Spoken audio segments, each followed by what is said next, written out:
Hello and welcome to the Tools in the Shed podcast. We're powered by CarsGuide.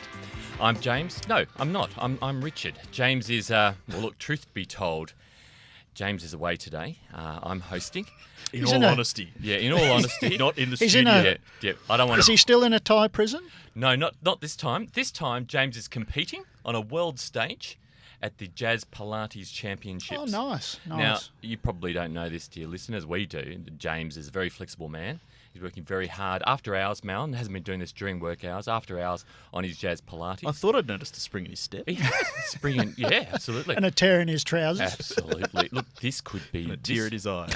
He's got, all jokes aside, this could be a big chance to bring home gold. Ukraine's in the way, and Moldova. I heard Mongolia's got a pretty good team this year. Very much do. Jazz Very Pilates much is do. nothing to joke about. It is nothing to joke about. Actually, truth be told, he's driving Volkswagens, the Volkswagen Touareg.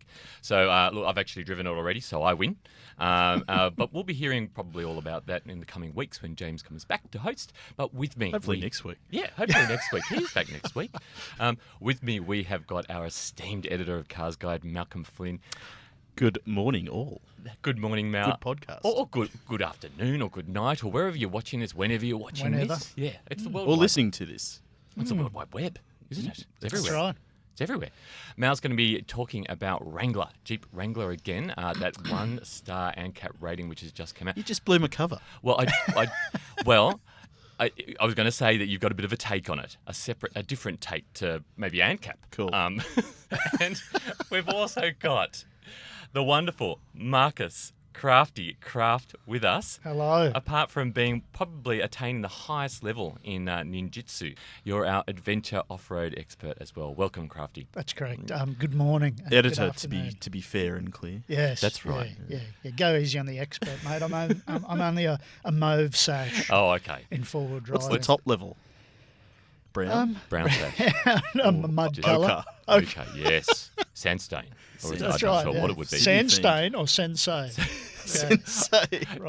Talking of senseis and sandstones, you've just come back from a 3-ute comparison. That's I correct. think we've had the Ranger, Triton and Hilux together. That's correct. You're going to yeah. be talking all about that. That's just gone up on our website. But first of all, we have some feedback, believe it or not. Now, how this works is you can leave a comment on our YouTube page or you can write to comments at carsguide.com.au and we'll read it back. We'll even read the rude ones back. Like we did get a rude one, actually. It's not really rude. It's just somebody saying to us, and his name is Roto Ihu. I think we've had Roto Ihu Roto Ihu? call in before. Have we? Well, he's come back and he said RE RAV4. Now, for those of you... Is that a model of RAV4? Never heard of it. So for those of you that were listening Religious last week, education. you might remember that was it McCampbell that went on the Toyota RAV4 launch? Yep. We were talking about the specs, what it was like to drive, and Roto Ihu has said, "Hey guys, right? I know that you mentioned that overseas in the US they get a panoramic roof and they get drive modes in their top adventure spec, and when you're wondering why Australia didn't have it, you said maybe the UK had it." And I'll read out exactly what he says. He says, "Not sure why you jumped to looking at the UK when you have a right-hand drive market much closer to hand in New Zealand. Comparing the Edge in New Zealand, equivalent model, drive modes, check. Panoramic sunroof, check. Core the Adventure, like the rest of the world, check. Because a middle finger to Ford isn't a key priority, check. Cheaper at 45k drive away, check. Summary." Now, this is where he gets rude, or ruder. He says, "Summary, you appear to be getting screwed in Oz." Now, Well, okay. I don't think it's, I just welcome the feedback, really. I'm looking at the feedback too. I'm glad Good to on see that NZ gets a specific spec. How Yeah. good is that? Yeah. It happens every now and again, but Yeah. look, we just assumed that it might be a right-hand, left-hand drive thing last week, based on the initial comment. But there you go. NZ gets their own, and we still don't know about the UK. We should check that. We will We check. should. We absolutely will check that. And yeah, But good on- how good would a panoramic sunroof be in New Zealand, though? I mean, you could pop your head out and have a look at all that scenery. That is Awesome, it's John. the most Awesome, John. panoramic place I've ever been to. Or look at the sky. Or just look at the sky, Big yes. sky there. Because that'd be legal. Look up at the glaciers. Now let's look right. at this guy.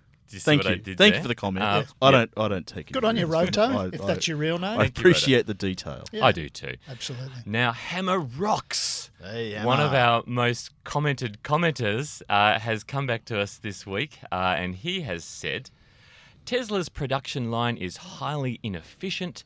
Their factory is bleeding money everywhere. Elon Musk really needs to hire a group of execs and managers that know how to run a car company and manage a car production line.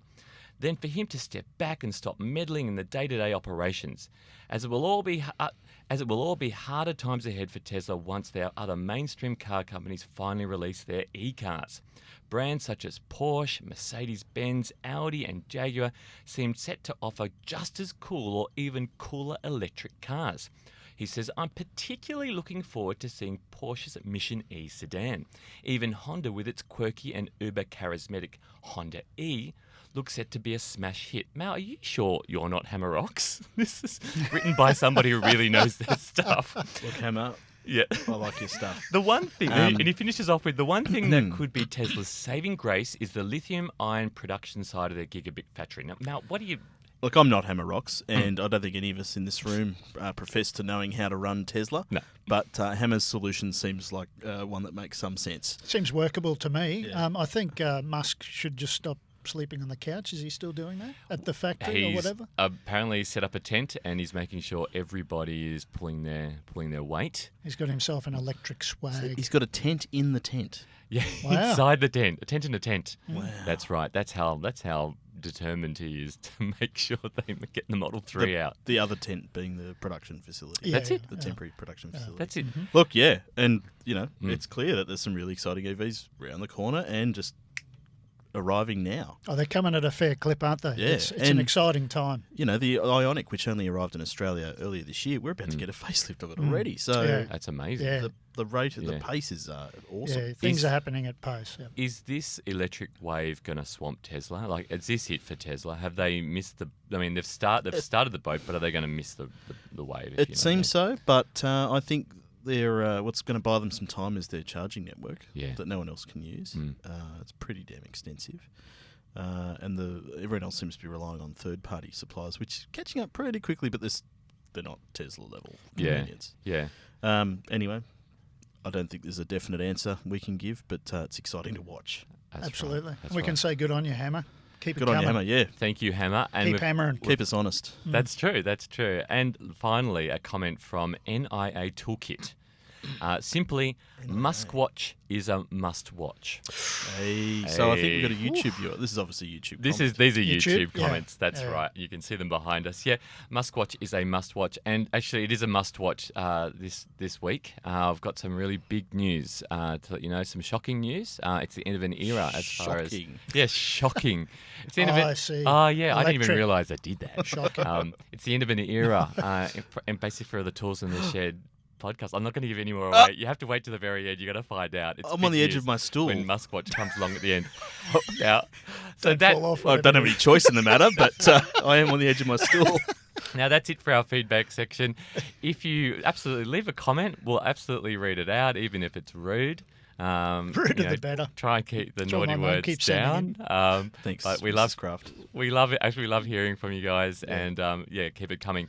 Now we're going to move on to some news from Mal regarding the 1-star ANCAP rating from Wrangler. You've got a take on this, your own take, right? I do. Well, last week there wasn't a 1-star ANCAP rating. Last week I was talking about how the Wrangler had finally launched in Australia and had only been tested by Euro ANCAP. And I mentioned that Jeep Australia had said that they're going to be adding more safety to the base model Wrangler later this year, and then they're going to have a conversation with ANCAP and hopefully get that 1-star rating bumped up a couple of notches. Subsequent to that, ANCAP has announced this week that they're going to take the Euro ANCAP rating and apply it to all variants of the Wrangler in Australia. So here we are. It's a 1-star ANCAP car now. Now, I'm not sure what that means to Jeep's plans for later this year, but there you go. And look, I pointed out before that that it's pretty challenging to design a car with decent safety that has a fold-down windscreen and removable doors. Yeah. But when you look at the figures that have been applied by ANCAP compared to the new HiAce, it doesn't look particularly good for the Wrangler. No, that's true. Now, Crafty, you've done your fair share of off-roading. Do you think Jeep buyers are going to be at all dissuaded by this once? I don't think they are. I don't think so. No, I don't think so. And it's one of those things that it's more a hearts than a minds sort of purchase. I think people place more sort of stock in, what they think of it, the tradition and the past and the experiences they've had with them and the sort of, the regal title that it holds off-road. Like, people place much more stock in that than ANCAP. Yeah, but with the JL, they've added so much practicality to it. And, reeks of an effort to sort of broaden its appeal. Practicality, and also things like CarPlay and Android Auto, and it's got AEB. There's all this demonstration of an effort. And the things look cool. I mean, people love the looks of them. And I think ultimately, it looks great. Yeah. It's an icon. Yeah. But I think it will limit its broadening of I don't think the net will be cast as wide. Like, I don't think it'll be cast wide, but it won't have as much of a sort of return in sales with the wider general public. Yep. But I think your Jeep diehards, I mean, geez, if you go to any show or any Jeep meet, and those guys are gung-ho. And I mean, whether I think it'll still collect a few people sort of around the ridges that drive it in an urban setting, and that's it.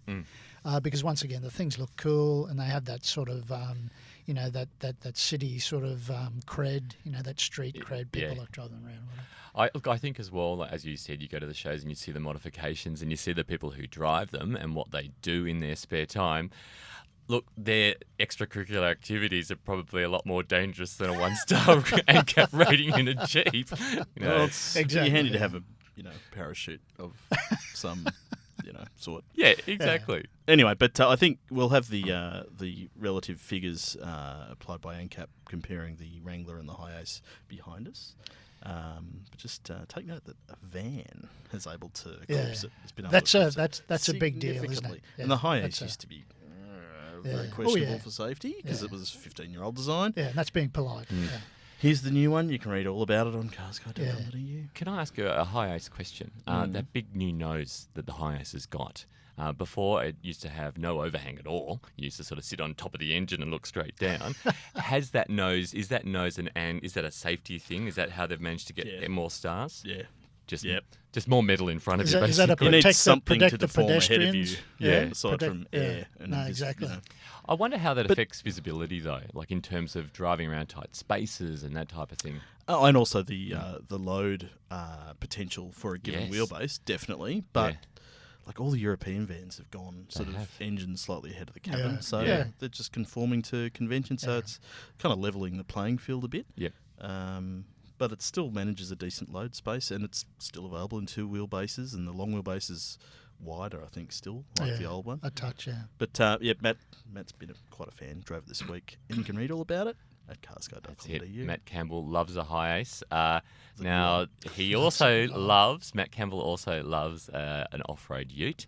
Now, Crafty, you and Matt Campbell set off last week for a 3-ute comparison. We did. Tell us about that. Now, there's the top selling models, the top 3 selling models. That's correct. So not necessarily the top spec. I mean, we had the Hilux Rugged, the Triton GLS Premium, and the Ford Which I think Ranger is the top XLT. spec. It is, yeah. But I'm just saying, not rest. necessarily. Yeah, the top sellers are the top spec.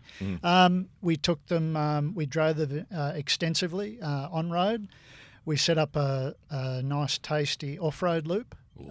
We did some towing. We had a van that I think it tipped the scales at about 2,800 kegs. That thing was pretty enormous. Big. It's big. So putting them to work. So putting them to test, putting them into a sort of real world scenario where someone might go off roading. They might drive a lot on road with loads, with a couple of mates in. and towing a van. And also we loaded each of them up with 550 kegs of lime from a rural stock producer. So we put them to the test. With the towing, I watched the video last night. Did you see how nervous I looked? I saw how nervous the Triton looked. Yes. Was it really that? It was. I mean, not to spoil things, you can read the full review at carsguide.com.au and watch the video. Which is great. You'll see my ordinary looking melon on there, just a little bit. I don't think what about your face? Yeah, that's true. That's true. You see in the video how much that Triton, its movements are actually dictated by the van. I mean, that's a big van, fair enough. But the Triton, it was a bit of an unsettling experience towing with that thing. Is the Triton wheelbase still shorter than the rest? It's definitely shorter than Ranger. By a touch, I think. When I got up to that bit in the video where you're saying, look, the where we go is actually dictated with the Triton and you towing. Can see in the vision with the Triton towing the caravan, where we go is dictated by the van at the back. Which is, I mean, it's not quite as dramatic as that, but you can see from the images that it does get rocked around a bit fore and aft and that sort of thing. But once again, proving there's a lot more to the story than the 3.5 ton tow rating. Oh, absolutely, Absolutely. As we learned with the last big ute test with the X-Class. Can't go by the numbers. No, that's right. What was interesting was even though the Ford Ranger, as it has been in the past, is a great all-round performer, it's still getting pipped somewhat by Hilux. I mean, Mel would know that the Hilux's heritage and that sort of thing. And in terms of sales? But also its ability off-road. Okay. The Ranger is great.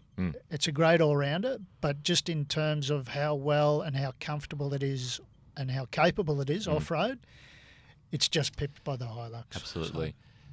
How did you find that 10-speed in the bi-turbo Ranger? I don't have a problem with it. I mean, once we got up past 6, 7, 8 speeds, I thought it's kind of a moot point. Yep. But you can see where it comes into its real value, especially with towing. Yep. It's always it's a very clever transmission. Yep. It always keeps you in the right spot. Yep. Whereas the Hilux is sort of higher revving, hard working, and the Triton even more so. That's right. So. It has its value, maybe not so much in low-speed four-wheel driving, but I can certainly see how it's a much better unit when you're towing and sort of day-to-day driving. Yeah, and round town, it seemed like the Hilux was quite rough or firm. It is. It is pretty firm, and they always have been. I mean, that suspension, no matter how they tweak it, it always seems to be on the side of being a bit more, agricultural, I guess. Yeah. It's waiting for a load. Yep. We threw that 550 kilograms in, and it rode and it handled a lot better than it did without a load. And, the other fact is we get a specific suspension tune for Australia. Oh, absolutely, the whole much tougher. We're seen as, the toughest market, so we get a really tough suspension tune, tougher underbody stuff, etc. Absolutely, bash plates and all that. But having said that, the Ranger was designed, developed here, and tuned here as well. Hundreds of thousands of kilometres of testing, of driving, and all that. But a great test, comprehensive. I mean, over a number of days, well, about a week. I mean, including on-road driving, suburban, highway driving, that sort of thing as well. So. Yeah. Totally covered it all, haven't you? Everything. Pretty much. Ins and outs. Yeah. How'd you go reversing that gigantic caravan? I'm a journalist, so I don't reverse caravans. I hop out and go for my frappuccino while somebody else... I'm pretty ordinary. Matt reversed the van, did he? I'm shocking. I'm terrible. Yeah. As a tower, I'm probably a better journalist. So. Are you a tower or a tower? A tower. I'm a tower of power, words, mate. One spelling. Yeah, tower of a man. Yeah. You're a tower of a man. Oh, I try. I'm not a tower of a man. Now, thank you very much for that. If you want to see the Comparo for yourself with the videos on YouTube, and it's also on our carsguide.com.au website along with the full review there too. Go read it, go watch it. We may have got bogged. We may have broken something. Who knows? You'll have to read it and watch it. You'll have to go. First I've heard of the braking and the bogging. Now, Mal, have you been breaking anything? Because you've been putting children in a not-so-family car. Well, tell us a bit about that. Yep. Okay. Cool. I finally had the opportunity to put 2 child seats in a Subaru BRZ on the weekend. Yep. Which, as everyone knows, is essentially the same car as the Toyota 86. I'm a bit of a fan of that car. Even though it's now 8 years old, it's still a pretty special kind of fundamental driver's car. It's not fast, but it doesn't need to be fast.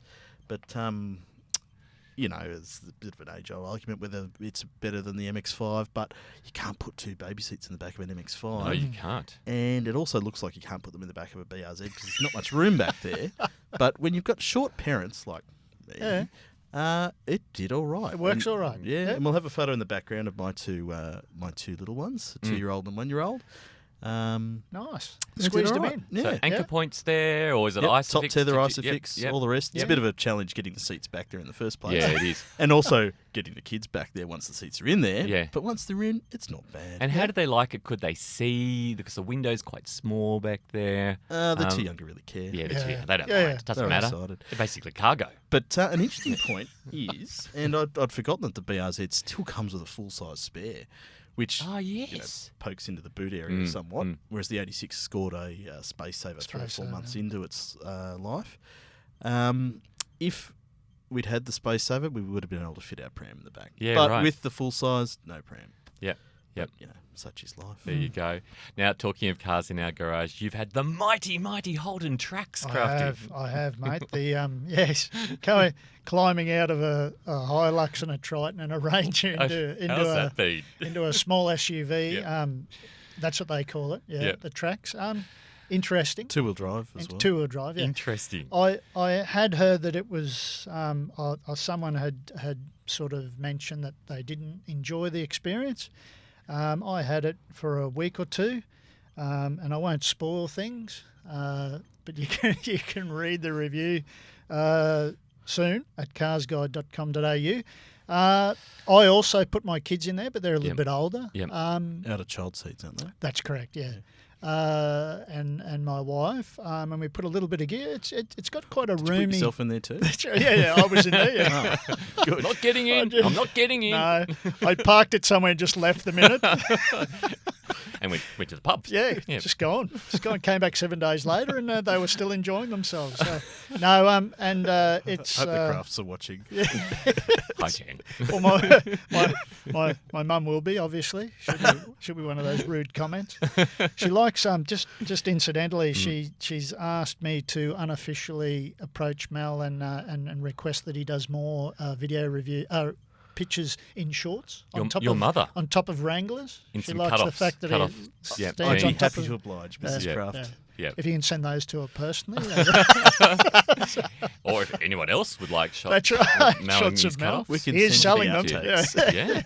Yeah. It was. Signed autograph. Very nice quads. Very nice quads. Just address your request to Lockbag. I've got some of those in my home gym, so they're Mel- pride Mel's- of place. The shorts or the photos? No, you're fine. Mal's got a saying. I mean, the seat of the pants vibe is one of the barometers that is a running gag in this show. But also, That's right. Mal's also known for saying "skies out, thighs out." He says that quite a bit. I didn't realise he was in the village Just rolls people off as the well. tongue. Like, yeah, Oh, I wish. skies out, thighs out. Which village person would I have been? I reckon the Ooh. builder. Builder. Builder, maybe. Which one would have I been? Yeah. Say Policeman. Native American Indian. Native American Indian. Yes. Yeah. And me? Yeah, you'd be the policeman. Yes. Yes. Nice. All right. Okay, I'll I'd get like to the charge a fair few people on the side. Crafty I do be a good accept cowboy. bribe. You're under The cowboy. arrest. I'd go for cowboy. You're Anyway, Anyway, and I have been. yeah, Richard. Getting how back about to you? cars in our garage, I have been driving the Suzuki S-Cross, and it is much better than it looks because it looks terrible. Oh, okay. But it's well, really, that's a bit harsh. It looks a bit orcs. Yeah. Quite it orcs. looks a bit old. And see, I'm a big fan of Suzuki's. Love love the little Jimny, love the Vitara, love the Suzuki Swift Sport. They do, and love the styling and the way they feel and drive. But the S-Cross, seriously, it's been hit with the ugly stick. It's really, really not attractive. Smack. But Even post-facelift. Really? Post-facelift. Jeez. I test drove it. I've been test driving for a week. I put about 200 Ks on the clock. I took it down the national park the other night where I do all my testing, and I really enjoyed it. It's actually Bit of an unsung hero. It really is. I mean, and I also like the Vitara for the same reason that it's got better dynamics than you would imagine. It feels really well balanced. The steering feels good, and it just feels fun, and it's really engaging. And you can get in cars which are worth 5 times the amount and not feel like you're having as much fun. I've really enjoyed it too. It really does. Good character. And look, as Crafty and Mal have said, we put our families to the test in these cars as well. I've been dropping my son off at daycare. We've been doing the shopping in it. I love it. We haven't got Terry Berry's thoughts on this one. Terry Berry's been in it. Hey, yeah. And? G'day, Tez. You know Good on what? you, Tezza. Terry is a big Suzuki fan. We had three generations of Vitaras, That's right? right. One of them with cat footprint decals. I got my L's on. Wow. How embarrassing was that? Pretty I was embarrassing. awkward enough as a teenager. Talk about skies out, thighs out. Yeah, that is definitely a skies out, thighs out type of experience. No, I've really enjoyed it. So you've forgiven it for its looks. Yep. But it dries, Absolutely. it dries Look, pretty you well. don't have. I've to, never been in one. You of don't the have to things. see it from the inside. You don't have to see its outside From from the the outside, inside. yeah. Its insides are really nice. It's the Turbo Prestige. So you've got 2 grades in the S-Cross lineup. You've got the Turbo and the Turbo Prestige. And the Turbo Prestige gets things that you don't get on other expensive cars, actually, like LED headlights. It's got dual zone climate control. It's got leather seats. Stack of stuff. Does it's it have pretty wood good. grain? No, it's plastic grain. Plastic grain. But it's, wow. Yeah, Well, there you go. there's a texture to Faux it. wood really? grain. Yeah. Oh, I mean, wow. some of those. I mean, you call something prestige. It's got to have some sort of there You've are got to- wood Yeah. in there. Yeah, there's soft points, and it's not a BMW M5, but it's pretty. Well, you heard it here first. Dun, dun, dun. How much is that thing? Need as need to double check, but I don't think Mal, you're looking at much more than 30 grand. I think for the top spec. I can't We'll remember get back my to head, you. but round there. You'll see it We'll popping put up it on the screen behind right us. over there. That's right. So a lot for the money. Like Really good nice value. to drive. Really good value, and nice to drive. Don't overlook it just because it looks terrible. It's great to drive. I'm a big fan in this day and age of cars where you're really involved, even if it's sort of a rough and gruff sort of involvement. You know what I mean? Because it feels like everything is taking you sort of one step removed from the Away. experience. Yeah. Four-wheel drive, it's all buttons and knobs Yeah. and whatever. I still like getting in something with a stubby stick, and you've got a It's Look to be said, manual locking I think, hubs for and- maintaining alertness. Yes. If it keeps you involved, you're Absolutely. alert, and you're Yeah. not going to doze And off. Yeah. Do you know what? I mean, that sort of brings us back to what we're saying about Jeep Wrangler, and advanced safety kit. Advanced safety kit is great. It's awesome. But when I drive a car that has adaptive cruise, I find myself switching off the time a little bit because I know it's looking after me. But when I'm driving my 1951 Ford, right, I've never been more alert in my life. You know what I mean? Because you've literally got your life in your hand. You Yeah. are indeed Yeah. the one with It responsibility. really- That's right. Now talking. When did you last drive it, Rich? Sorry, I don't want to that's talk another about that. podcast. I don't want to talk about that. I'll be driving it soon. You'll see me on the road. It's broken down most likely, but you'll see me out there. Now, And you look great. I will look very good just on the side of the road with the bonnet up. Now, talking of not breaking down or under the bonnet is Muskwatch.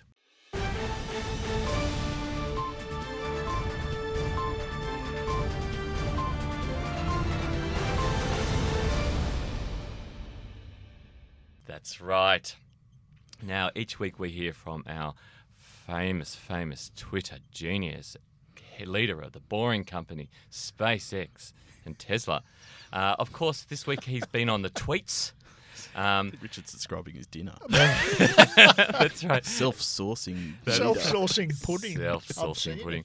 it. Elon Musk has taken to Twitter again this week to refute the claim in a report that he made more money in 2018 than the next 65 highest paid CEOs combined.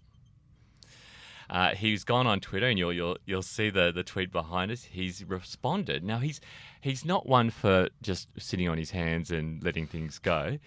He's replied saying, "I paid most of Tesla bills." Paid most of the Tesla-related expenses. Tesla last year was actually net negative comp for me. So he's actually saying I lost money last year. And then he goes on to say, because there's a whole lot of Tesla-rati sort of fan people out there. Tesla-rati, that is not an Italian sports car. No, it's not. If it's not, it should be. It should be. That's right. And he's replied, because they go like, "Oh, don't let them get you down, Elon. You know, we've got your back." And then he's replied, He set up his own Patreon. Yeah, fully. He's replied saying, "Yeah, the fear, uncertainty, and doubt propaganda being pushed by those betting against Tesla has reached new heights." Like, what? Do you care? Now, it's the whole fake news thing. People just claiming that's things right. are fake news. That's right. And he Sounds still a bit earns like West less Side than. Story, the way you're. I know. You know. That's going to break out. When into you're song. a jet, you're a jet, mate. You are. The most newsworthy element to come out of that story there is that he still earns about $200,000 less than Mal. So, hang on, what? yeah. Gotta do the maths on that one. Yeah, no, do the maths. Yeah. In that he made a huge loss. Yeah. I don't know. I don't do the sums. I just say stuff. Talking of workplace relations, Keep your hands to yourself, Richard. last night, well, it's on May 29, which was a couple of nights ago, Elon sent out an email to everybody at Tesla. Now, he's known for doing this, sending around company-wide emails. And somebody has leaked the email, and you'll see it also behind us. And what the email says, it's to everybody, right? And dated May 29, 2019, Elon Musk. It says, "While our demand is strong, we have a lot of vehicle deliveries to catch up on in order to have a successful quarter. Starting tomorrow, I'll be holding skip-level calls with America, Asia, and Europe delivery teams every 2 days to understand what's needed to accelerate our rate of deliveries.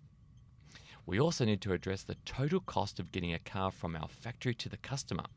Last quarter," he writes, "there were many expedite fees and routing inefficiencies that led to higher than expected delivery costs. This makes it much harder for Tesla to break even." And he finishes by saying, "Per my earlier email, if we execute well, Q2 will be an all-time record for Tesla vehicle deliveries and an awesome victory." And he signs it off with, "Super excited to make this happen with you." Wow. So what he's talking about is the results for Q1 were like 41% lower than the Q4 results from 2018. So he's very nervous. So he's trying to give this pep talk. Mal, as a boss, is this the way to do it? Like, I don't think so. No. I'm not running a business here, but I don't think so. Yeah. I also smell that this might mean, these diesel trucks we're using to transport vehicles that are costing us so much money, we'll just drive them to the customer. Yeah. Using the supercharger network. Yeah. That's right. Or maybe have a dealership. So then customers drive them Somewhere to take it. away. Wow. Yeah. Those Crafty? are, no, that's thinking out of the box. I mean, for Elon Musk, that would be thinking out of the box. But Are you shocked? Oh, I am shocked. Yeah. Like a bolt of lightning. That's right. Or- It's nothing like the emails I get from Mal. Yeah. He's a lot more formal. He's a lot more formal than that. A Yeah. lot more shouty. Affectionate. a lot more of- affectionate. I thought you were going to caps say, with sequins included, rather than shouty. That formal. With clips from Greece attached or something. That's right. Look, I think Elon is panicking here. Obviously, he's here, and I don't think this is the type of mid-game pep talk that a coach needs to give. He needs to sort of. Look, I don't have any advice for Elon. I think probably the best advice comes from Hammer Rocks, and that is to step away. And You're suggesting we vote one Hammer Rocks to... I think Hammer insert- Rocks should take over Tesla. Like, he seems to know. I reckon Hammer Rocks might be an industry insider. I've got that feeling. Well, he knows his stuff. Anyway, keep the conversation coming. Let us know what you think. Now, finally, guys, we've got to the end of Muskwatch, and I've got the news for you. The devastating, shocking news. Oh, this boy. is it. This is My it. palms are sweating. Okay. Someone They're filming just this so we generally can sweating, bring but James up to speed. Yeah. Oh, we are filming it. Last week, the Bloomberg tracker, Mm-hmm. which monitors how many Model 3s are being produced, had production at 6,046. This week, we don't know. oh really? It's down. It's broken. They've dismantled it. They've taken it away. It's like a news poll. Yeah. It's like the day after the election at the That's tally right. room. Yep. It's gone. Ladies and gentlemen, the Bloomberg Model 3 tracker is dead. And the creators have dismantled it. They've taken it down and they've left a note where it used to be on Really? the Bloomberg News website. What's like Basically- 404 redirect? No. Not fair. It's Error. mission accomplished. So the idea was that the tracker was set up in 2018 in February when Elon Musk said we're going to hit 5,000 cars a week, Model 3s a week. So there was, because Tesla don't report publicly their weekly sales or monthly sales, the only way they could do it was by Bloomberg, this news organisation, by going into government archives, finding out what VINs had been registered, and then going to Tesla buyers and double checking with them. So they were coming up with a number of Sort of Model 3. invested a lot of resources in making Really, this happen. the guys at Bloomberg and Tom Randall and Dean Halford, thank you guys. You've supplied us with a lot of material each Damn week. straight. But they've done the hard yards. They've left a note saying the work is done. For now, consistently, the Model 3 is coming at over 6,000. So there's no need now for a Model 3 tracker anymore. What are we going to talk about? I don't know. Don't know. So you can actually go to the Bloomberg website Let's dissect yourself. Mel's emails some more.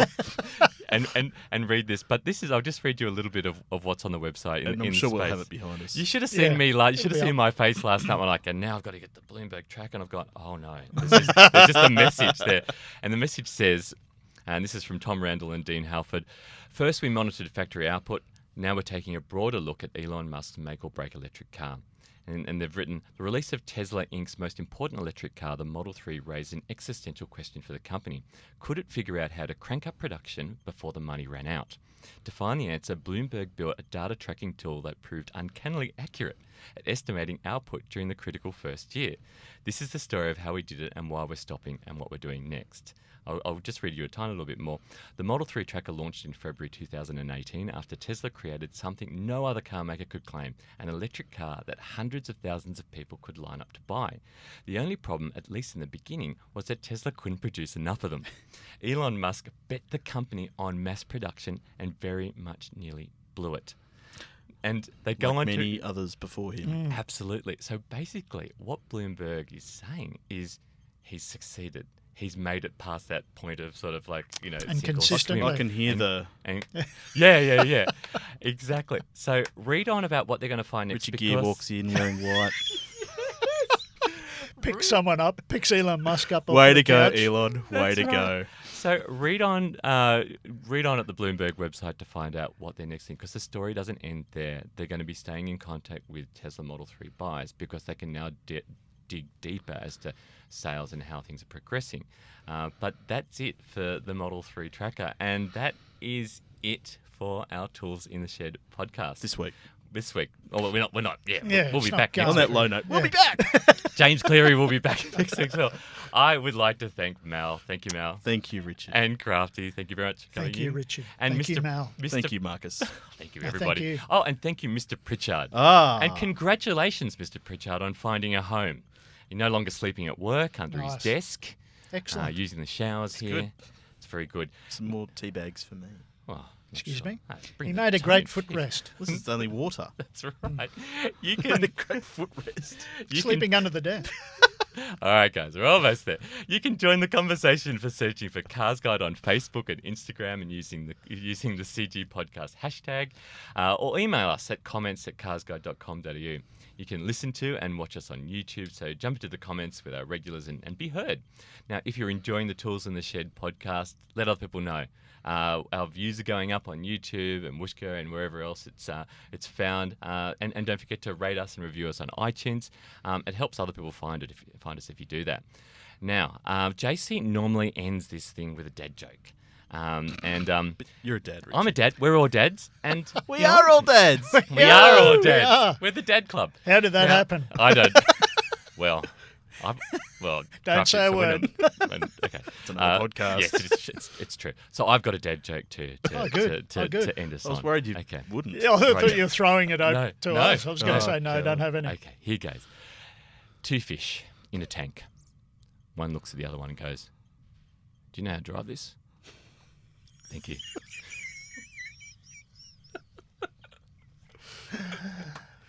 Oh, not a fish tank. Not a fish tank. I know.